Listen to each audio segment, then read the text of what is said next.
बिस्मिल्लाहिर्रहमानिर्रहीम। अस्सलाम वालेकुम। 4-5 साल का एक बच्चा है, उसे ऐनक लगी है। एक तो उसकी साइक्लोपेजिक रिफ्रैक्शन होगी, जो पिछली वीडियो में बता चुका हूँ कि साइक्लोपेजिक रिफ्रैक्शन होती किस तरह है। दूसरा ये है कि बच्चों ने ऐनक तोड़नी भी है, घुमानी भी है।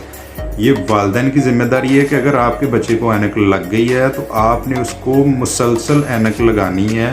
अक्सर देखने में ये बात आई है कि बच्चे की ऐनक टूट गई है या गुम गई है, तो 2-3 माह तक तो उसके वालिदैन को उसकी पता ही नहीं ना होता कि ऐनक गुम गई है या टूट गई है। 2-3 माह बाद जब वो गिरना शुरू होता है तो फिर दोबारा डॉक्टर के पास लेके आते हैं, हमारा बच्चा बार बार गिर रहा है। उस वक्त तक उसकी नज़र और कमज़ोर हो चुकी होती है।